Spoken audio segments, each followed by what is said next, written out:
What's going on, everyone? My name is Jeff, and Aurora Cannabis is trading up almost 5% today. So we still got about 2 hours and roughly 20 minutes before the market closes, and we go into after hours. But right here at market open, Aurora was around $8.52 and pretty much took a straight shot to $8.74 and now is currently trading at $8.95, up 5.17% on the day. So Aurora put out a little bit more news. There's actually a couple of things that have pushed the stock today. We're going to get into that in just a minute. You know, the entire MJ sector has been down over the past couple of weeks. And like I've mentioned in previous videos, reality is kind of setting in for some of these companies, especially like your Tilray and your Kronos Group, okay? Where earnings were big disappointments. And we've seen another set of disappointing earnings out of Aphria on Monday. But we're seeing a rebound today. Some of the other pot stocks are moving up. And so let's cover all of that. Guys, if this is your first time tuning into the channel, make sure to subscribe so you don't miss any future content or update videos. And feel free to drop a thumbs up on this video. It keeps me very motivated to keep putting out the best stock market content.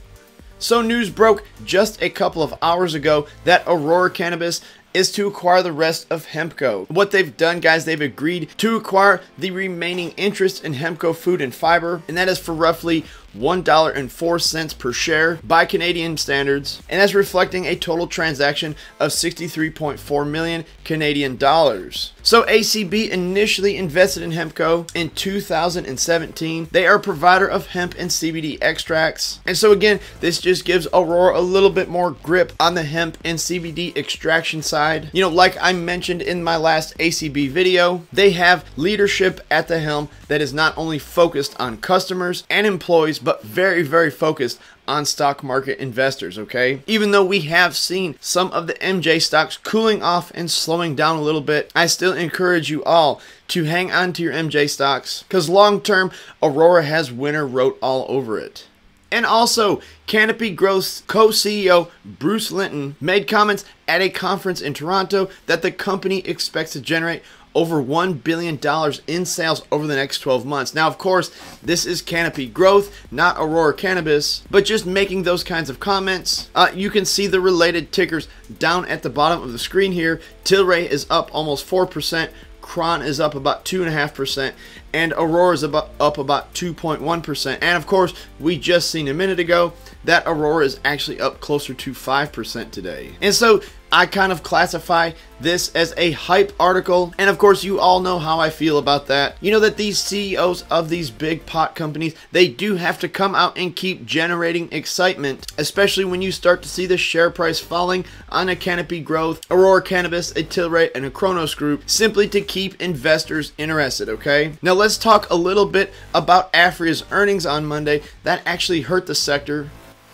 Aphria is another MJ company I am invested in, and I was very disappointed by the earnings call, but I'm going to look at this as another buying opportunity. It is a stock that I want to continue to invest in, but their Q3 miss was very big, guys. It was very apparent to me. It was not as much about the revenue or the EPS as it was the massive losses that they took in the last quarter. Aphria's earnings revenue was 73.6 million Canadian dollars. That's up 617% year over year. That should be viewed as a very positive thing, but it was actually below the expectations of $83.5 million.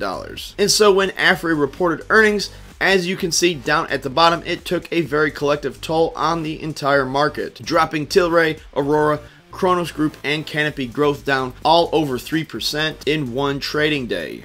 And now you are starting to see sympathetic gains and losses industry-wide, where all of these companies kind of have to trend together. They have to kind of work together. For example, when Apple stock goes down, all the other tech stocks go down. And of course, we see the indexes drop. And then of course, when Amazon stock goes up, it seems like the rest of the tech stocks go up. And of course, the indexes start going green.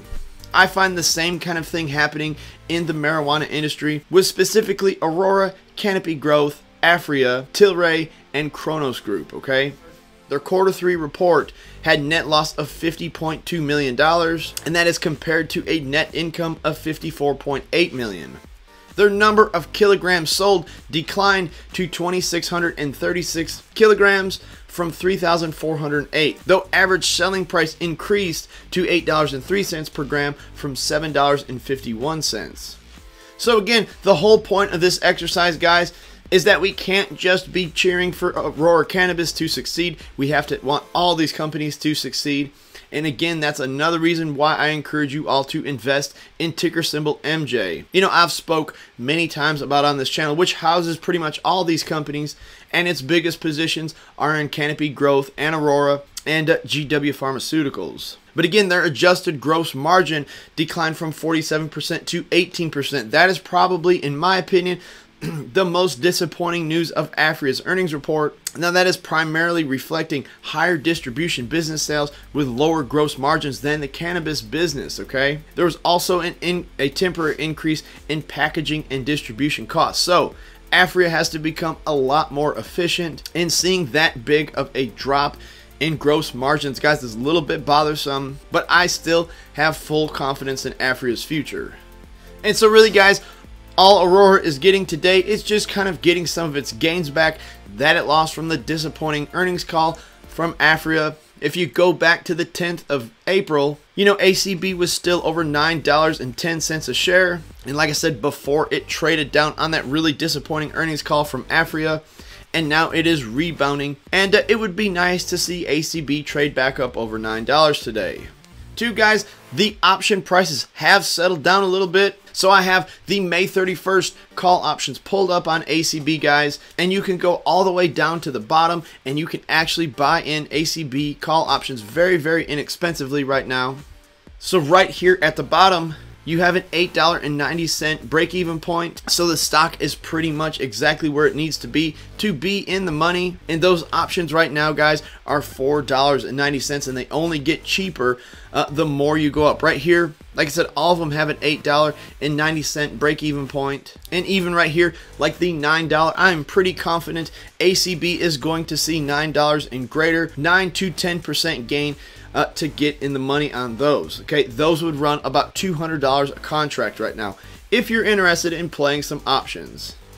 But anyways, that's all I got for the video, guys. Thank you so much for watching. Drop a comment, tell me how you're doing on your ACB position. I would love to hear it. As always, thank you for watching the video and have a great day.